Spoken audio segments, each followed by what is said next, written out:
पिछले क्लास में हम लोग क्या पढ़ रहे थे स्टूडेंट? स्टार्ट किए थे colligative property of solution, right?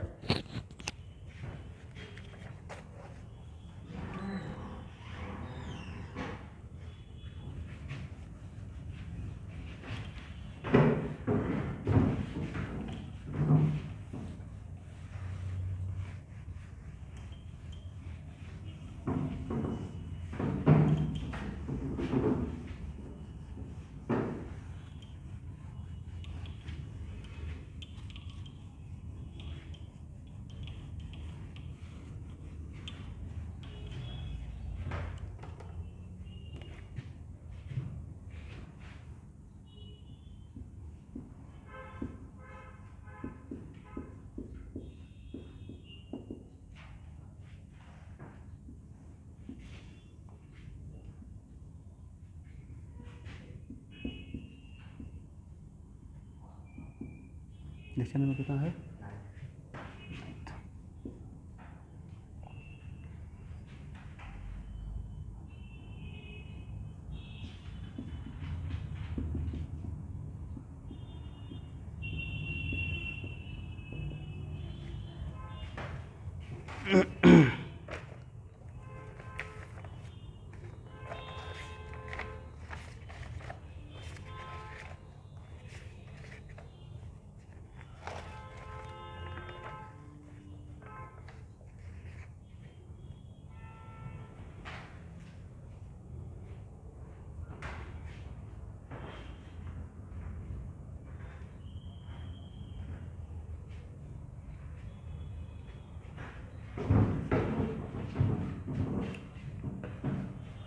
Okay everyone, तो हम लोग देख रहे थे relative lowering of vapour pressure, और उसमें सॉल्यूशन क्या था? किस सॉल्यूशन के लिए काम कर रहे थे?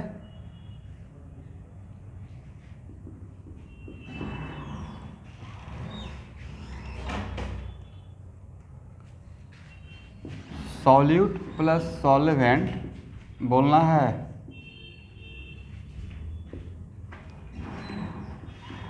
नॉन वोलेटाइल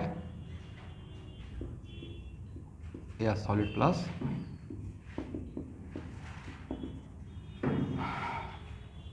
लिक्विड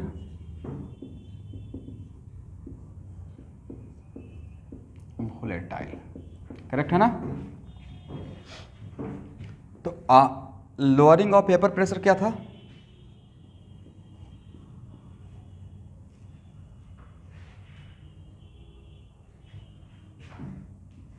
बोलिए, लोअरिंग ऑफ वेपर प्रेशर था। अगर सर इसको बी मानते हैं आप, इसको तो पी नोट बी और माइनस पी एस, और पी एस ही तो पी बी है, करेक्ट? पी बी बोलेंगे तब क्या बोलेंगे? Partial pressure of be in solution, right? और पी नोट बी क्या बोलेंगे? प्रेशर ऑफ प्योर बी, जब वहाँ पे सॉल्यूट नहीं मिक्स किए हैं, ये right?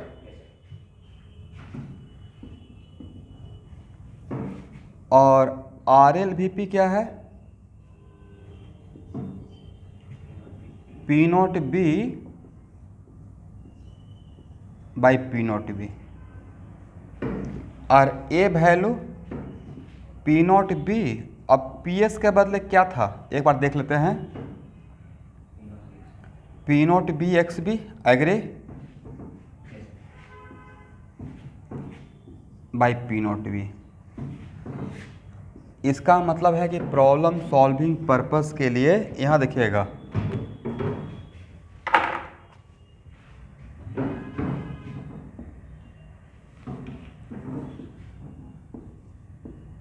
P naught B minus P S by P naught B equal to 1 minus X B, ये राइट?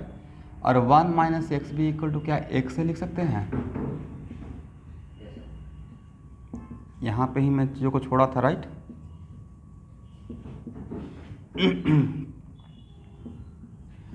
ये आपका one of the colligative property है। इसका मतलब है कि ए का मोल फ्रैक्शन ज़्यादा तो ए वैल्यू ज़्यादा, राइट?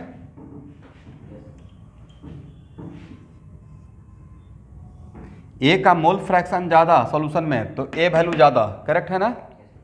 और ए वैल्यू जो है ब्रैकेट, वो one of the colligative property है, मतलब कॉलिगेटिव प्रॉपर्टी ज़्यादा सॉल्यूशन का, राइट?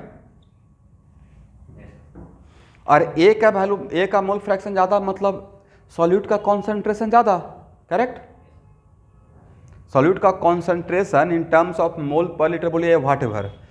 तो यहाँ पे और इसके बदले क्या ए लिख सकते हैं, Na by Na plus Nb, हाँ या ना? ओके।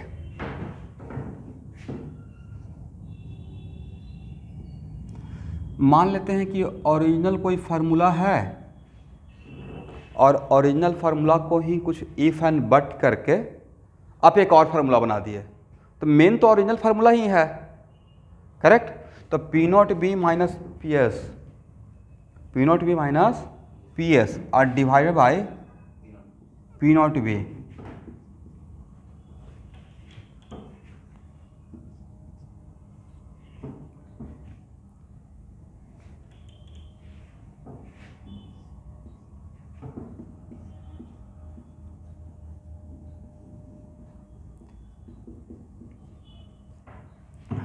ट्वेल्थ क्लास के बच्चे, थर्ड पार्ट टेस्ट आने वाला है, सिलेबस तो पता हो गया ना मोटा मोटी? एलसीडी रहेगा, इलेक्ट्रोस्टेट और गॉस लॉ। जी मेन के लिए अच्छा लेवल का क्वेश्चन दूंगा, ठीक है? मतलब ये मत सोचो कि सर आसान क्वेश्चन, बट जेई मेन के बच्चे नीट का भी टेस्ट में फिजिक्स केमिस्ट्री का एग्जाम में बैठ सकते हैं, बट आपका रिजल्ट अलग निकालूंगा सिर्फ फिजिक्स केमिस्ट्री बोलकर। जैसे एक दो बच्चे बैठे थे नीट का टेस्ट में, तो उससे आपका थोड़ा सा नीट का फिजिक्स केमिस्ट्री के लिए बैठ जाइएगा तो आपको फर्स्ट टर्म का बढ़िया प्रैक्टिस हो जाएगा, राइट? लेकिन केमिस्ट्री का सिलेबस को मैंने चेंज कर दिया है। केमिस्ट्री में क्या रहेगा, सॉलिड स्टेट और nitrogen, right?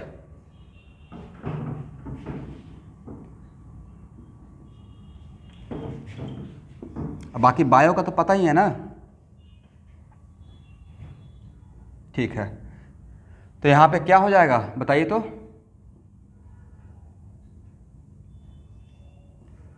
P S by P naught B equal to what, N B by, बोलिए बोलिए, N A plus N B. But यहाँ तक जो आए हैं, it is very important to note that यहाँ तक जो आपने आया है वो तो इसी फार्मूला को इफ एंड बट करके आए हैं।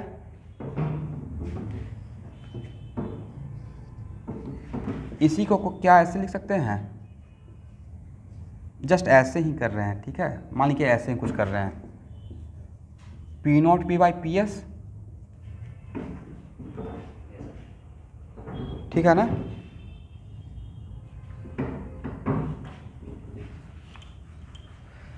पहले लिख लीजिए, यहाँ से मैंने यहाँ तक आ गया, यहाँ से यहाँ आ गए, फिर इसी को उल्टा कर सकते हैं ना?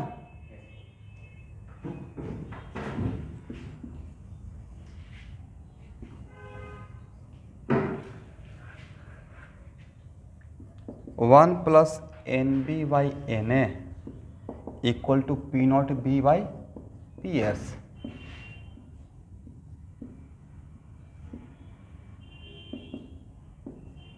इस वन को अगर इधर इस तरफ भेज देते हैं, क्या ऐसे लिख सकते हैं,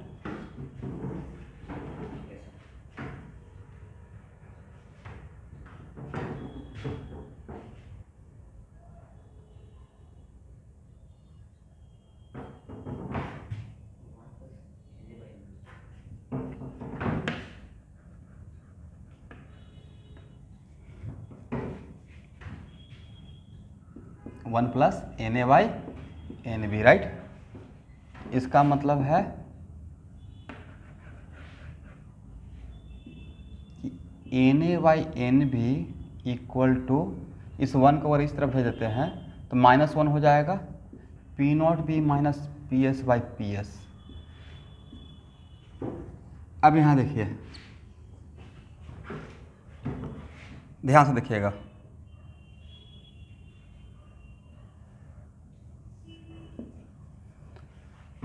अब कुछ बच्चे मिस्टेक क्या करते, देखिए ये फार्मूला जनरली मैं ज़्यादा यूज करता हूँ प्रॉब्लम सॉल्विंग पर्पज़ के लिए, बट क्या ये जो लिखे हैं वो आपका कॉलिगेटिव प्रॉपर्टी है? It is not relative lowering of vapour pressure. Relative lowering of vapour pressure के लिए P naught B minus P S by P naught B होना चाहिए, correct?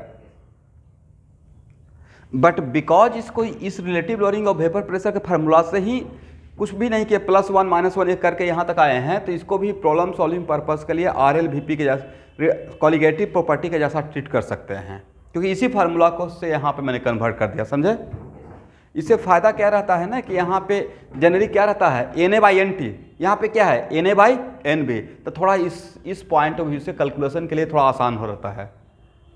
But this is not your relative lowering of vapour pressure, this is just ratio of delta P by P S. एक क्या है, delta P by P S है, but relative lowering of vapour pressure क्या है, is it delta P by P S या delta P by P naught B? Delta P by P naught B. Delta P क्या है, lowering of vapour pressure. Delta P क्या है वहां पे लिखना है, डेल्टा पी को मैं क्या कर रहा हूं, लोअरिंग ऑफ वेपर प्रेशर। यहां पे डेल्टा पी मैं क्या मान रहा हूं, P naught B minus P S, और इसको क्या बोलते हैं, lowering of vapour pressure, correct है ना?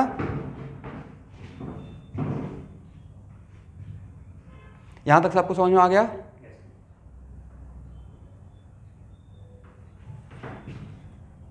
लिख लीजिए, इसको हटाया जाए।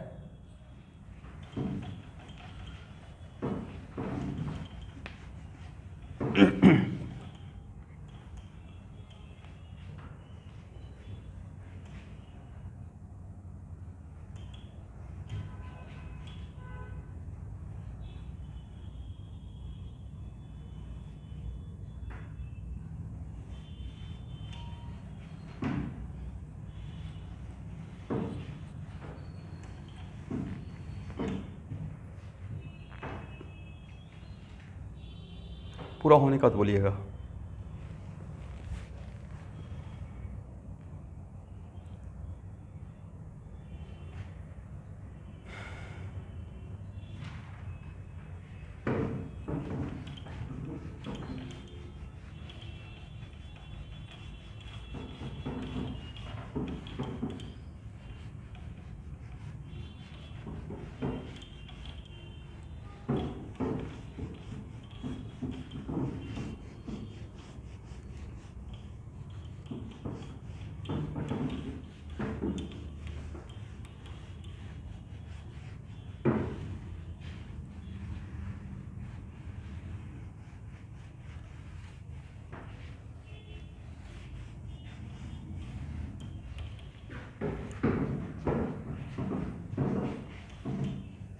Okay student,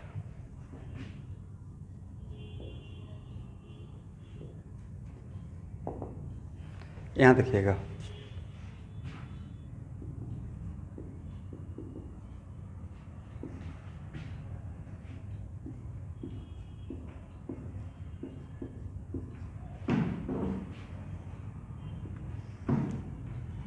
in the very first day pressure versus vapour pressure versus temperature के लिए एक ग्राफ आपको दिखाया था, याद है? ये सबको याद होगा, करेक्ट? ये फर्स्ट क्लास में ही मैं दिखाया था। ओके, अब यहाँ पे इस ग्राफ को लिखना है, ड्रॉ करना है। अब प्योर लिक्विड, क्योंकि जिस सॉल्यूशन के लिए हम लोग काम कर रहे हैं उसमें ए और बी है, बट सिर्फ वोलेटाइल कौन है, बी। ए वोलेटाइल नहीं है, तब प्योर लिक्विड बी और solution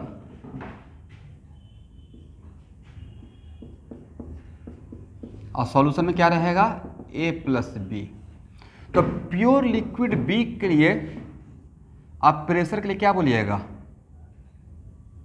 pressure of liquid equal to what? इस कैटेगरी के लिए सर इसके लिए पी नॉट बी लिखेंगे, राइट?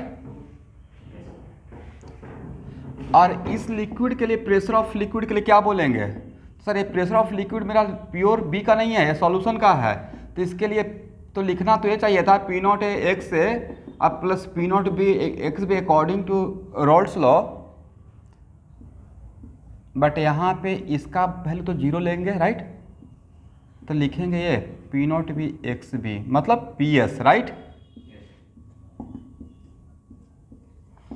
अब आप खुद बताइए, इस लिक्विड और इस लिक्विड में किसका वोलेटाइल कैरेक्टर ज़्यादा रहेगा? Which one are more volatile at the same temperature? At the same temperature पे अगर प्योर बी का लीजिएगा तो वैल्यू पी नॉट बी मिलेगा, और उसी सेम टेम्परेचर पे इसका लिखेंगे तो आपको पी नॉट बी लिखेगा या P naught B X B, अगर सॉल्यूशन बनाए हुए हैं तो अगर नाम सॉल्यूशन है जिसमें ए कंप्लीटली सॉल्युबल है, होमोजेनस सॉल्यूशन बनाए हुए हैं, सॉल्यूट प्लस सॉल्वेंट, ये सॉल्यूशन है, और ए क्या है, सॉलिड फॉर्म में है, बट वो उसमें कंप्लीटली डिजॉल्व हुआ है, प्रेसिपिटेट नहीं हुआ है, मिसिबल है, राइट? तो उस टाइम पे ऑब्वियसली जब सॉल्यूशन है तो एक्स का थोड़ा तो वैल्यू रहेगा, इसका मतलब एक्स बी का वैल्यू लेस देन 1 रहेगा। तो इस टाइम पे इस ए वैल्यू और ए वैल्यू में कौन सा वैल्यू ज़्यादा रहेगा? ए ज़्यादा रहेगा, ए कम रहेगा। तो और टेम्परेचर सेम ही रख रहा हूँ, तो सेम टेम्परेचर पे इसका वोलेटाइल कैरेक्टर ज़्यादा रहेगा, इसका वोलेटाइल कैरेक्टर कम रहेगा, ये राइट? ठीक है ना?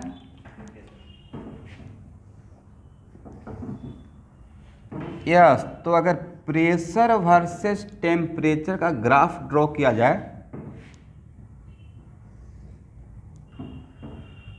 तो कौन सा ग्राफ ऊपर रहेगा और कौन सा ग्राफ नीचे रहेगा? अगर प्योर बी और solution of B, solution of A and B, yes, तो किसी भी टेम्परेचर पे जब कंपेयर कीजिएगा स्टूडेंट, मान लीजिए एक टेम्परेचर T1 है, तो ऑब्वियसली क्या रहेगा, ये प्योर बी ऊपर रहेगा, राइट?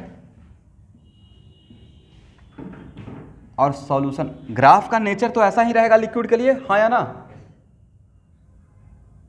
ग्राफ का नेचर तो यही रहेगा, बट कौन सा ग्राफ नीचे रहेगा?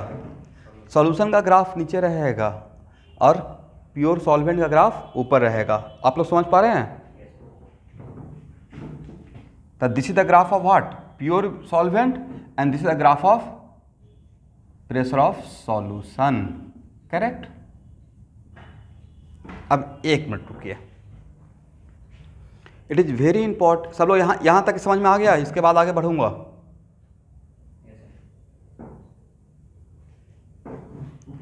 अब यहां देखें,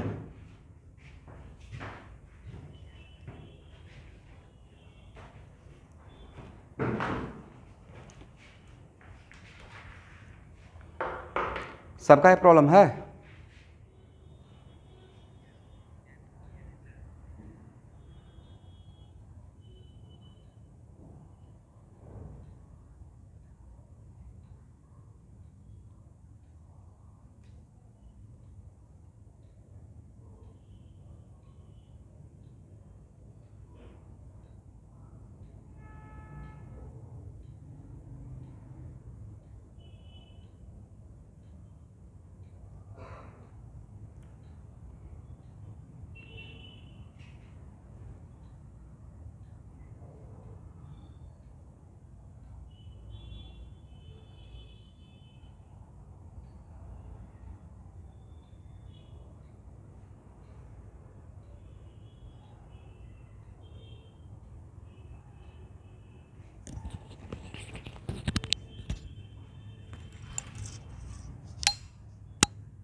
ओके, यहाँ देखिएगा,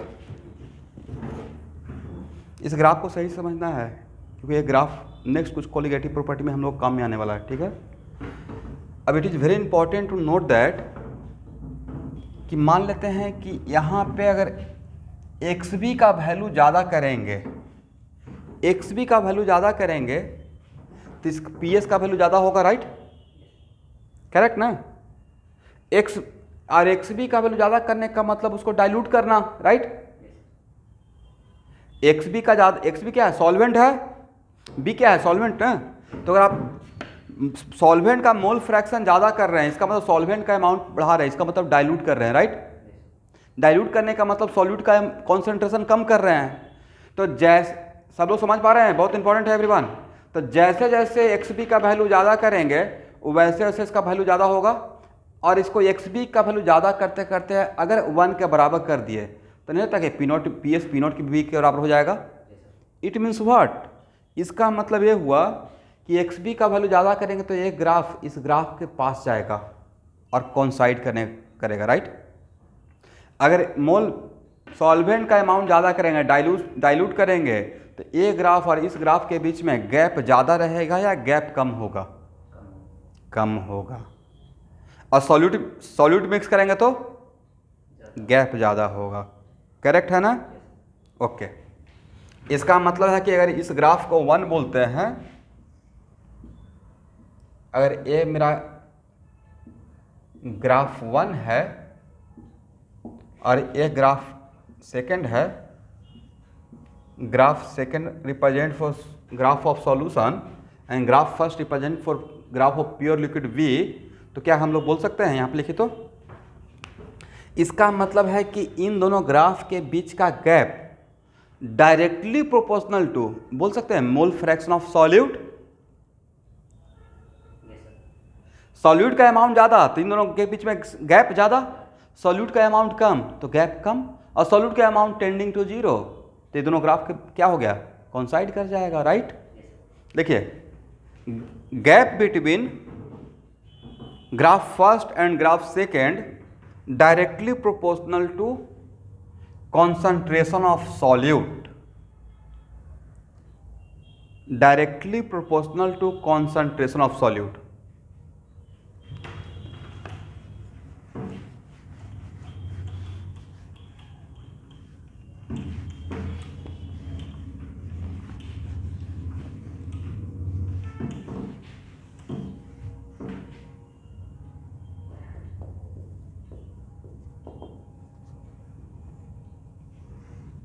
अब यहाँ yes, gap between graph first and graph second directly proportional to concentration of solute. Concentration इसलिए बोल रहे हैं क्योंकि वास्ट टर्म है, फ्रैक्शन भी हो सकता है, कॉन्सेंट्रेशन मोलरिटी भी हो सकता है, कॉन्सेंट्रेशन मोलरिटी भी हो सकता है, राइट। तो ज़्यादा बेटर रहेगा कॉन्सेंट्रेशन के टर्म में बात करना, ठीक है ना। अब मान लेते हैं कि मेरा ए और बी का डिफरेंट कंपोजिशन से डिफरेंट टाइप का सॉल्यूशन बना सकते हैं। ए और बी को लेते हुए सॉल्यूशन बनाने का तरीका इनफाइनाइट हो सकता है, राइट। मान लेते हैं कि इस ए और बी सॉल्यूट और सॉल्वेंट को, सेम सॉल्यूट और सॉल्वेंट के लिए मैंने 2 सॉल्यूशन बनाया, जिसमें वन ऑफ सॉल्यूशन का नाम सॉल्यूशन फर्स्ट रहा, right.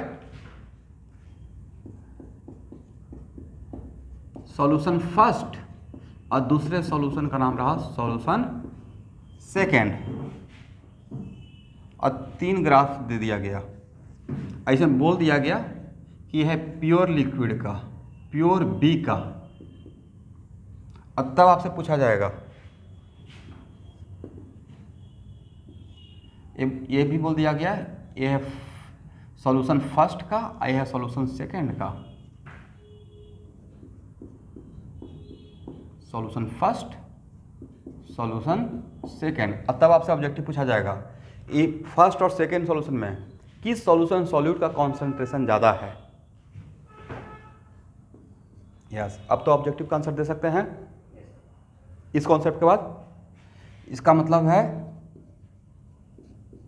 Concentration of solute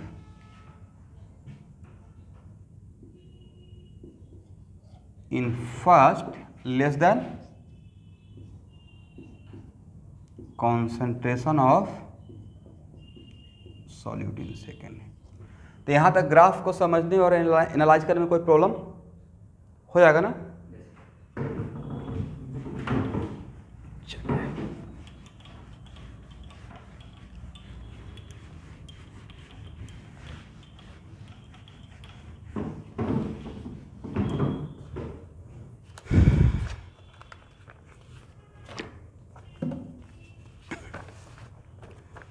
class assignment का एक्सरसाइज फर्स्ट का क्वेश्चन नंबर 10। क्लास असाइनमेंट का एक्सरसाइज फर्स्ट का क्वेश्चन नंबर 10 बनाइए।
Calculate the weight of urea which must be dissolved in 400 gram of water so that final solution has vapor pressure 2% less than vapor pressure of pure water, right?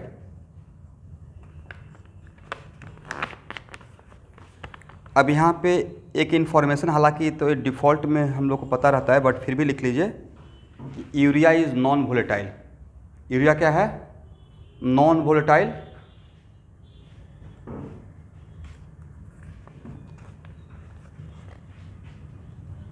और बाद में जब आगे पढ़ाएंगे तो उसमें यूरिया का वाटर में डिजॉल्व करने के बाद एसोसिएशन या डिसोसिएशन नहीं होता है।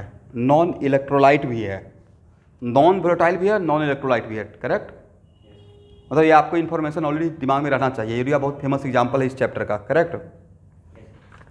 तो भाई क्या बोला गया है? P naught B minus P S और डिवाइडेड बाई पी एस। ये भी तो एक फार्मूला था, बट क्या ये कॉलिगेटिव प्रॉपर्टी है या वहाँ से डिराइव किए थे? इक्वल टू क्या था?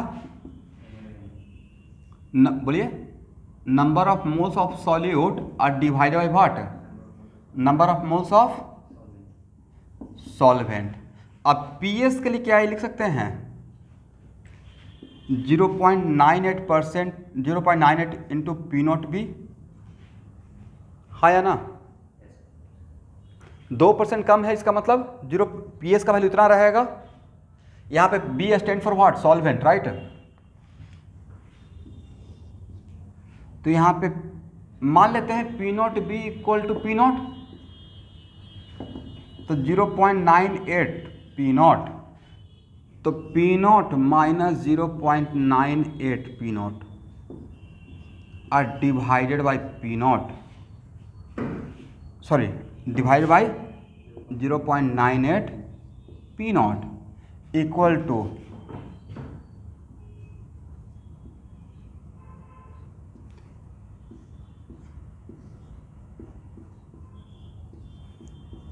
देखिए तो मैंने सही लिखा?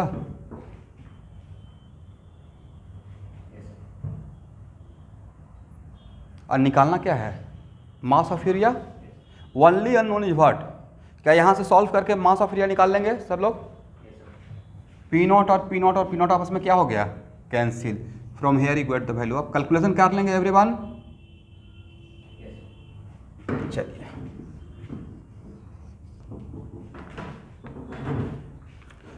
हाँ देखिए सर, इससे भी तो निकल जाता, बट इससे थोड़ा क्या रहता पता नहीं, ये थोड़ा सा मुझे लगता है कि 2% ज़्यादा कैलकुलेटिव हो जाता मोल फ्रैक्शन के, राइट। यहाँ से जो आंसर आएगा और यहाँ से जो आंसर आएगा डिफरेंट रहेगा, सेम रहेगा, सेम रहेगा।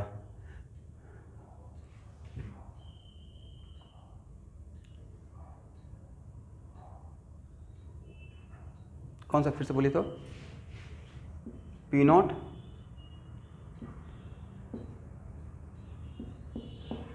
हाँ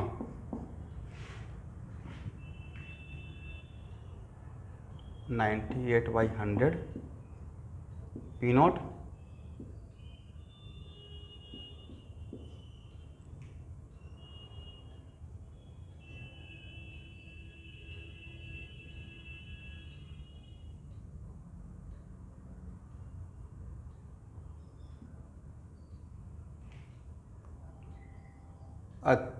यहाँ से क्या मिल जाता ए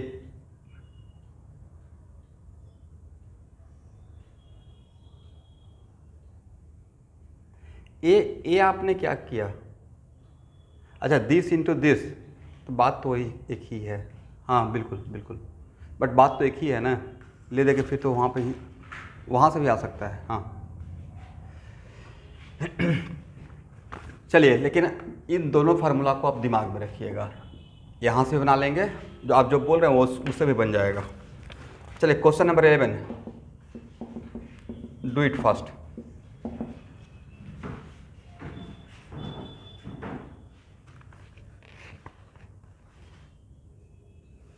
आंसर इसका नहीं दिया हुआ है, आंसर मैं बताऊंगा, बट यहाँ के बाद तो आप कैलकुलेट कर लेंगे ना।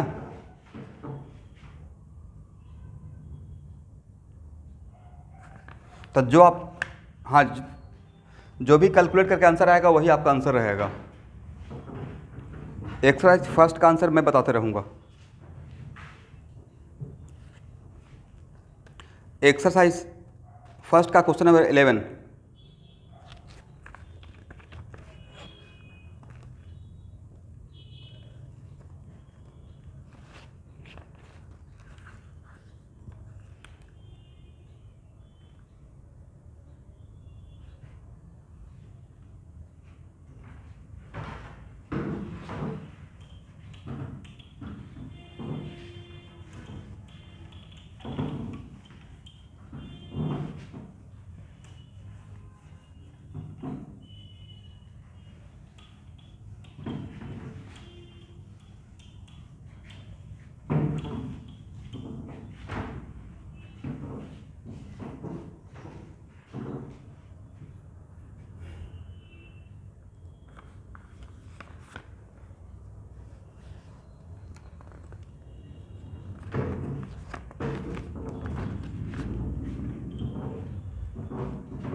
एसीटोन का कितना है मोलिकुलर वेट?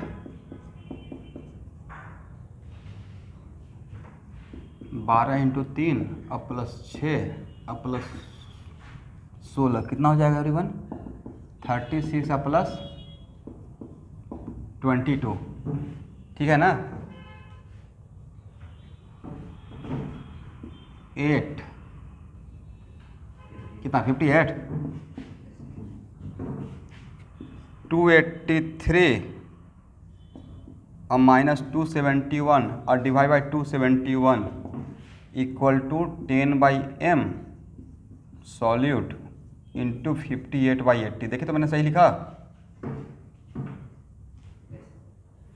एम का वैल्यू बताइए, इसका मैं आंसर बता रहा हूँ एग्जैक्ट, कैलकुलेट कीजिए।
कितना,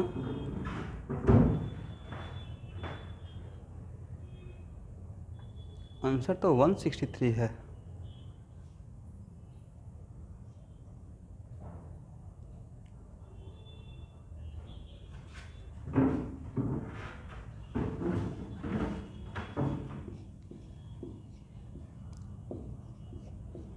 दिस इज आंसर, मोटा मोटी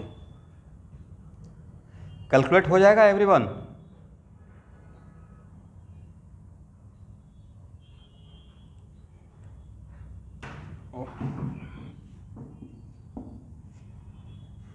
अब हो जाएगा, ओके। चलिए क्वेश्चन नंबर 12।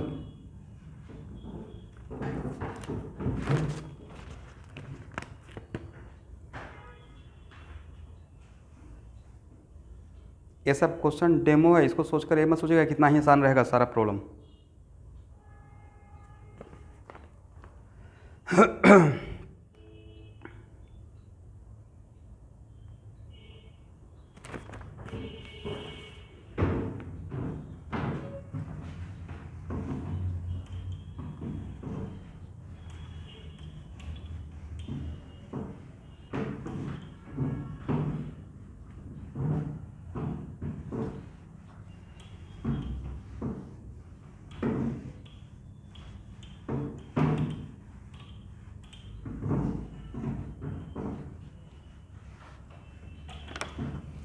क्वेश्चन नंबर 12 में क्या बोला गया है, जरा पढ़िए तो। Vapour pressure of solute containing 6 gram of non volatile solute in 180 gram of water is 20 torr. Okay. If 1 mole of water is further added into the solution, vapor pressure increases by this one. Calculate vapor pressure of pure water and molecular weight of non-volatile solute. Okay everyone.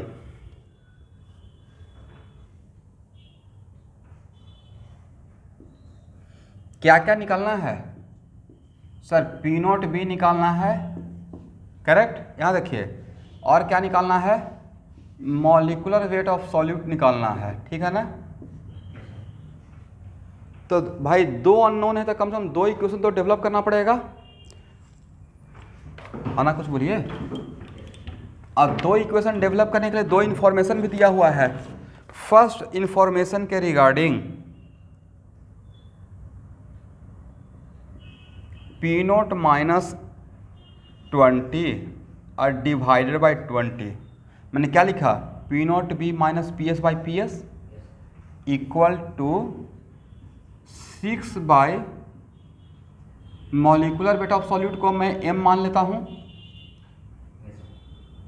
Divided by कितना? 180 ग्राम ना। देखिए तो पहला equation मेरा सही है everyone.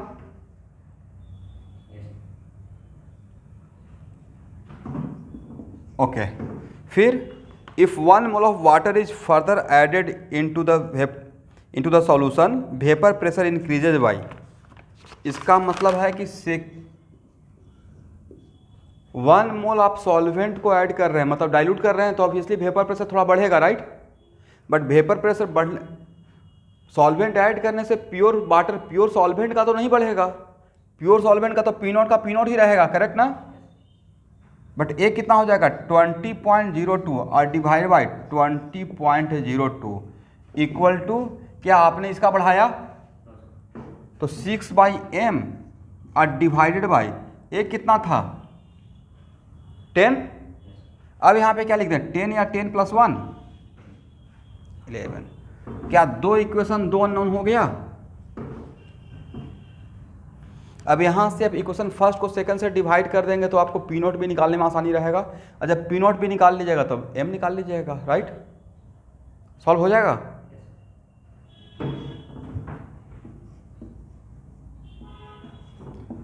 Everyone क्या solve होगा या नहीं होगा? नहीं होगा तो मैं सॉल्व करूंगा, तो बोलना है ना कि सर सॉल्व होगा। We get the value of what? P naught and M. यहाँ के बाद आप काम कर लेंगे।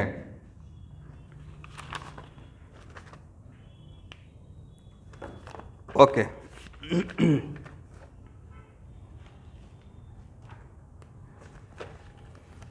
अब लिखिए next property, elevation in boiling point. Elevation in boiling point.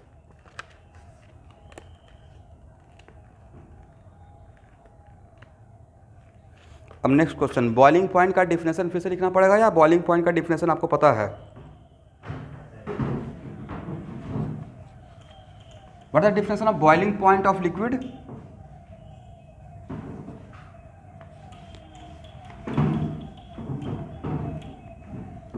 वैसा टेम्परेचर जिस टेम्परेचर पे लिक्विड का वेपर प्रेशर एटमॉस्फेरिक प्रेशर के बराबर हो जाए, और अगर ग्राउंड पे है तो एटमॉस्फेरिक प्रेशर 1 atm रहेगा, राइट। तो उस प्रेशर, उस टेम्परेचर को हम लोग क्या बोलेंगे? Boiling point of liquid. एक लाइन लिख ही लीजिए फिर से एक बार रिवीजन के लिए। The temperature at which vapour pressure of liquid, the temperature at which the vapor pressure of liquid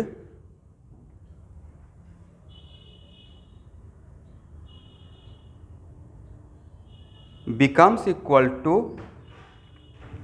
atmospheric vapor pressure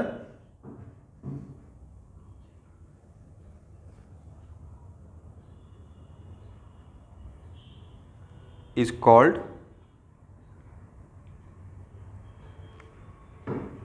boiling point of that liquid.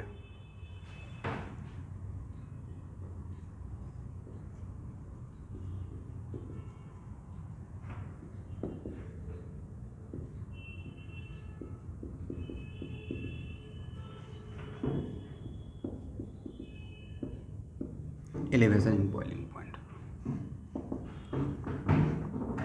अब लिखिए,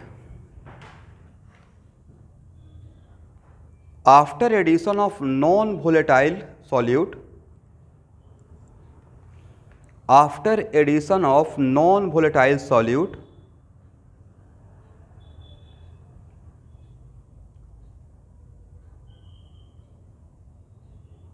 due to lowering of vapor pressure of solution, क्या मैं सही बोल रहा हूँ? Non volatile solute को मिलाते हैं तो लिक्विड का वोलेटाइल कैरेक्टर ज़्यादा होता है या कम होता है? कम होता था। Due to lowering of vapour pressure of liquid, more heat are required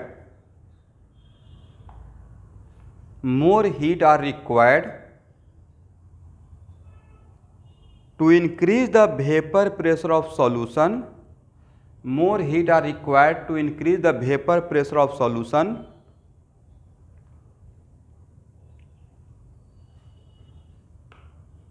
up to 1 atmosphere, up to 1 atm.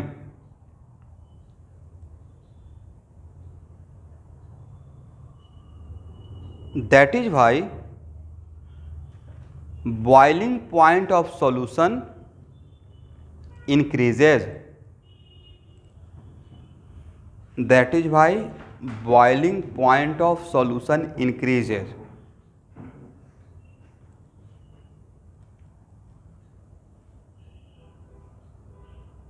The increase of boiling point with respect to pure solvent, the increase of boiling point of solution with respect to pure solvent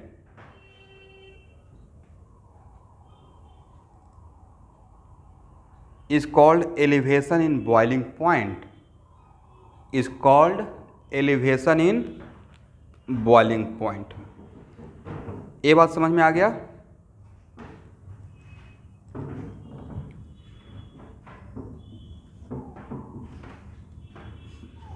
यहाँ देखिए student, इसका मतलब sir सबसे पहले तो मुझे यहाँ पे 1 atm का लाइन खींचना पड़ेगा, हाँ या ना? अगर बॉइलिंग पॉइंट डिसाइड करना चाहते हैं तो, करेक्ट। मैंने ये 180 का लाइन ड्रॉ करके छोड़ दिया। अब प्योर सॉल्वेंट का अगर ड्रॉ करते हैं तो प्योर सॉल्वेंट का ग्राफ भी तो ऐसा ही रहेगा, करेक्ट है everyone. This is the graph of what, pure solvent. और जिस सॉल्यूशन का हम लोग स्टडी कर रहे हैं उसमें मेरा सॉल्यूट नॉन वोलेटाइल है, करेक्ट। तो प्योर सॉल्वेंट का ग्राफ 180 के लाइन को यहाँ पे टच कर रहा है, तो ये मेरा क्या रहेगा, इसको हम लोग बोलेंगे T0B, क्या बोलेंगे, boiling point of pure solvent, correct. लेकिन जब सॉल्यूशन का वेपर प्रेशर वर्सेस टेम्परेचर का ग्राफ देखते हैं, ग्राफ कितना इंपॉर्टेंट हो गया। जो आपको बताया था कि लिक्विड वर्सेस टेम्परेचर का ग्राफ ऐसा क्यों होता है, ये ग्राफ हम लोग को रीज में आएगा, यहाँ पे बार बार हम लोगों को हेल्प कर रहा है, राइट। अब vapour pressure of solution versus temperature का, vapour pressure solution not pure solvent, उसका ग्राफ इस ग्राफ से ऊपर रहेगा या नीचे रहेगा, अभी जस्ट पढ़ाए थे ना, नीचे रहेगा, क्योंकि उसका वोलेटाइल कैरेक्टर कम हो गया, तो उसको 180 में जाने में ज़्यादा हीट का रिक्वायरमेंट होगा, तो हायर टेम्परेचर में जाकर उतना प्रोड्यूस कर पाएगा प्रेशर वेपर, दैट्स वाई को क्रिएट करे 180 के बराबर, राइट। तो ये ग्राफ 180 के लाइन को यहाँ पे आके कट करता है, तो ये क्या रहेगा, ये है boiling point of what, pure liquid. This is the boiling point of pure solid, sorry pure solvent, right. और ये किसका रहेगा, boiling point of solution, is it right. तो ये जो इंक्रीज हुआ इसी को हम लोग बोलते हैं डेल्टा टीवी, क्या बोलते हैं, एलिवेशन इन बॉइलिंग पॉइंट। अब एक मिनट रुकिए, ये किसका ग्राफ है, सॉल्यूशन का ना। Then it is very important to note that इस सॉल्यूशन में सॉल्यूट का मात्रा अगर बढ़ाएंगे तो इस ग्राफ और इस ग्राफ के बीच में गैप कम होगा या और ज़्यादा होगा, अगर सॉल्यूट बढ़ाएंगे तो ज़्यादा होगा, मतलब ये और नीचे ग्राफ जाएगा, और अगर ये और नीचे जाएगा तो और ज़्यादा यहाँ पे आकर कट करेगा, तो डेल्टा टी भी कम होगा या और ज़्यादा होगा। इसका मतलब है कि ओके, एक ग्राफ के बीच में सेपरेशन ज़्यादा तो डेल्टा टी बी का वैल्यू ज़्यादा। तो एक बात तो पक्का बोल सकते हैं, delta T B directly proportional to gap between two graph, solvent and solution, correct. And gap between two graph directly proportional to concentration of solute, is it right. दोनों बात मिला सकते हैं ना, गैप बिटवीन टू ग्राफ, वो इन दोनों graph के लिए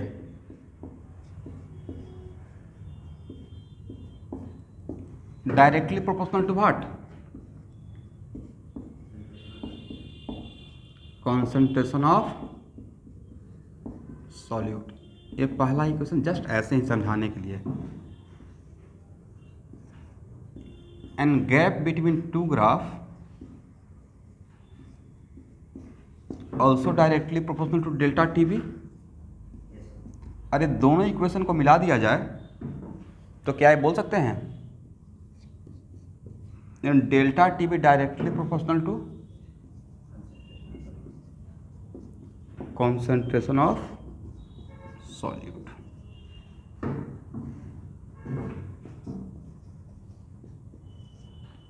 फ्रॉम फर्स्ट एंड सेकेंड, यहाँ तक आइए।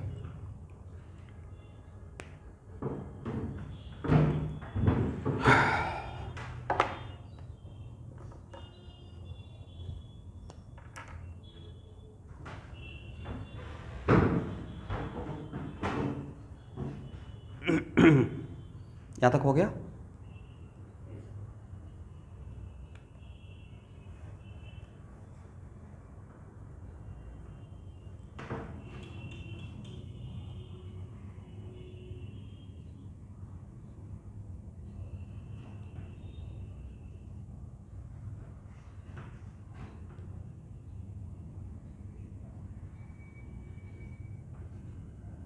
Molality is also kind of concentration, right. तो एक्चुअल में डेल्टा टीवी को मोललिटी के टर्म में रिप्रेजेंट किया गया है, ठीक है। क्यों किया गया है आपको प्रूफ नहीं आएगा, बस इतना जानिए कि delta T B directly proportional to molality of solution, is it right. Not molarity, क्या लिख रहे हैं? Molarity.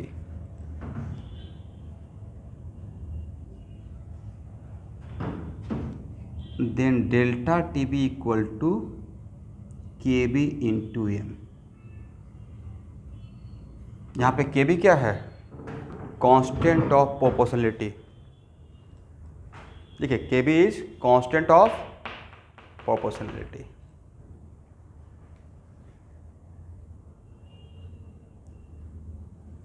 which is also known as molal Kb is obviously constant of proportionality, which is also known as molal boiling elevation constant, which is also known as molal boiling point elevation constant.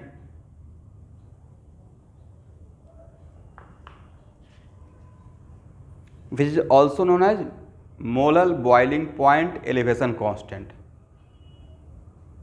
एक और point लिखिए, K B is the property of solvent only. K B is the property of solvent only.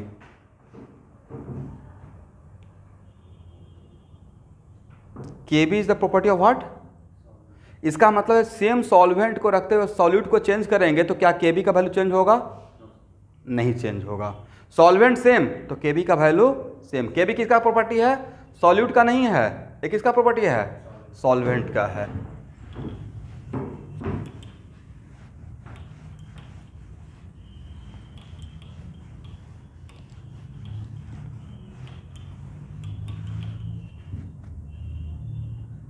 अच्छा student, M molarity में बोल रहा हूँ, M1 greater than M2 greater than M3, molarity का order solvent को कांस्टेंट रखते हुए, सॉल्वेंट को क्या रखते हुए?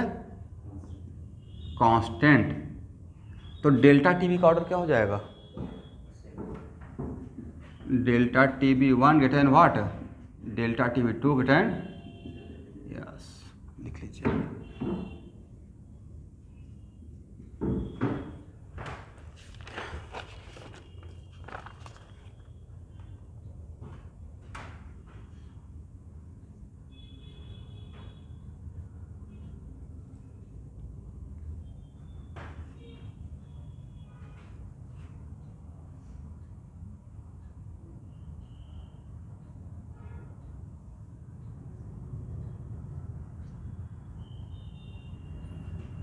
इसको रट जाइएगा।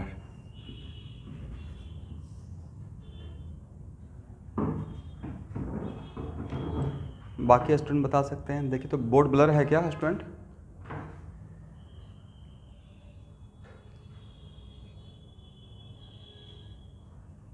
ऐसे आज कुछ नेटवर्क इशू है। K B equal to R T naught square by 1000 LV, ठीक है। अब यहाँ पे आपको जानना पड़ेगा, यहाँ पे जो टी नॉट है वो बॉइलिंग पॉइंट ऑफ सॉल्वेंट है। अगर वाटर रहेगा तो टी नॉट का वैल्यू कितना पुट की जाएगा? 373 केल्विन में लेना है, ठीक है। और ये है लेटेंट हीट ऑफ वेपोराइजेशन पर ग्राम।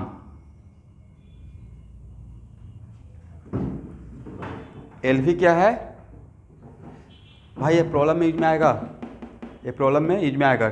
समटाइम्स के भी नहीं दिया रहेगा बट बाकी इंफॉर्मेशन दिया रहेगा तो वहाँ से निकाल लेंगे, ठीक है। लेटेंट हीट ऑफ वेपोराइजेशन पर केजी या पर ग्राम? पर ग्राम। ओके, अब अप्लाई और कॉमन सेंस। यहाँ देखिए, अगर एलवी का वैल्यू जूल में रहेगा तो आर का वैल्यू किस में लेना है? जूल में लीजिएगा। आर यहाँ पे यूनिवर्सल गैस कांस्टेंट है, ठीक है। और अगर एलवी का वैल्यू कैलोरी में रहेगा तो आर का वैल्यू किस में लेंगे? कैलोरी में, करेक्ट। इतना तो यूनिट का ख्याल रख लेंगे। और latent heat of vaporisation of water कितना होता है? ऐसे वाटर का latent heat of vaporisation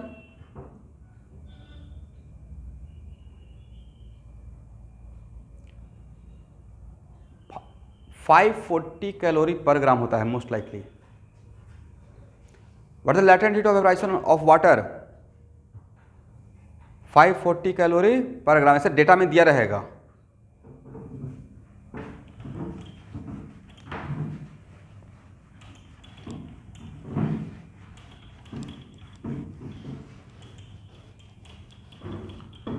okay everyone,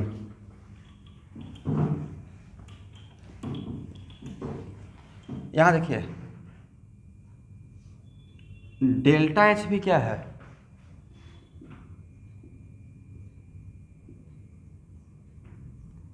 enthalpy of vaporisation.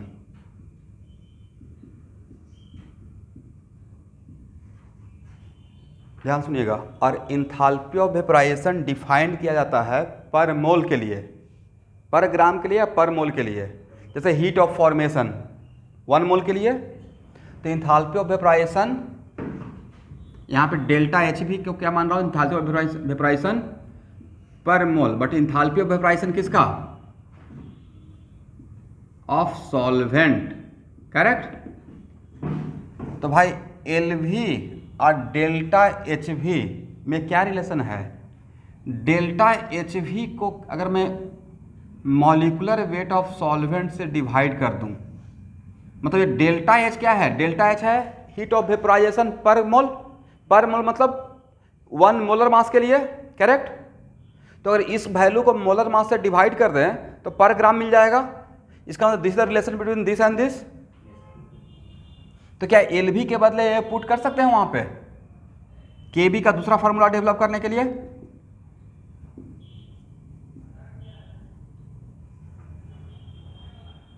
लिख सकते हैं ना।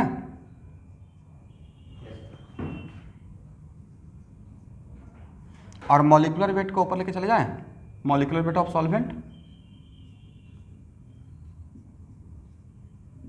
ओके। अब नेक्स्ट पॉइंट, यहां ध्यान सुनिएगा,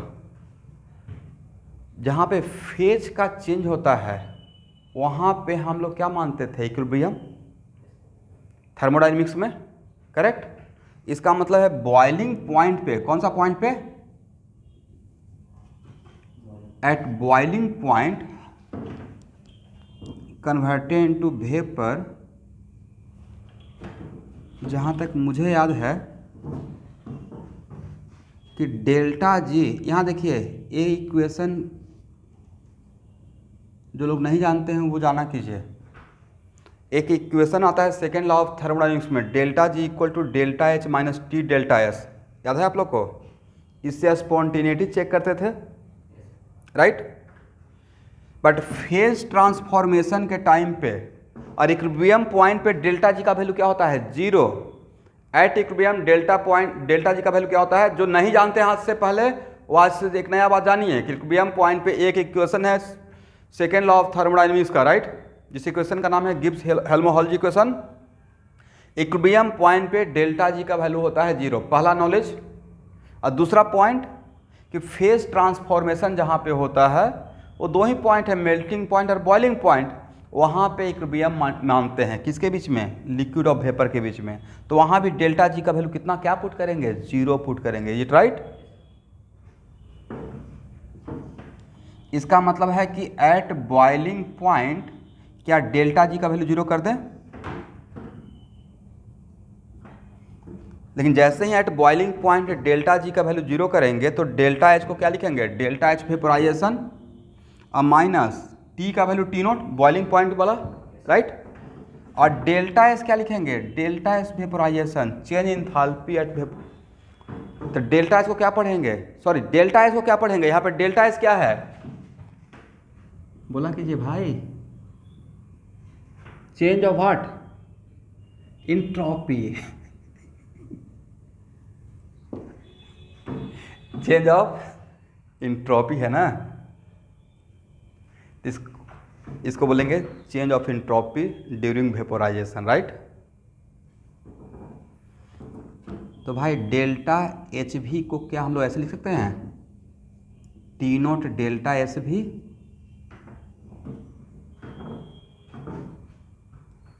अब एक काम कीजिए, डेल्टा के बी के लिए पहला फार्मूला तो वो बॉक्स, दूसरा फार्मूला ये बॉक्स।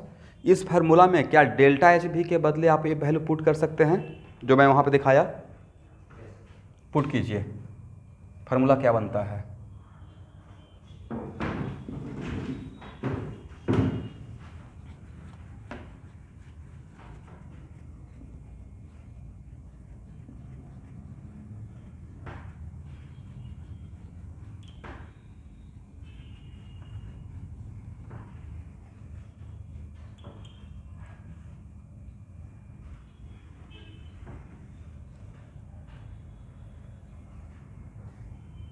के वी इक्वल टू क्या हो जाएगा?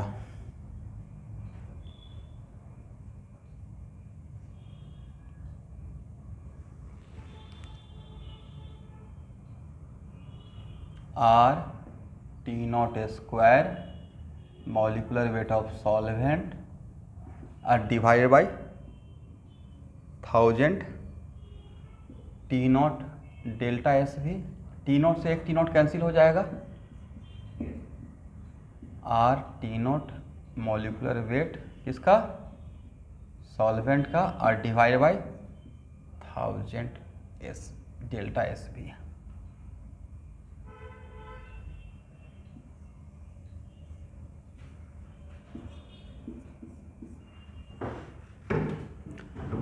तो आप लोगों ने ताकि सिर्फ ए फार्मूला भी पता रहेगा तो बाकी दो बॉक्स डिराइव कर लेंगे।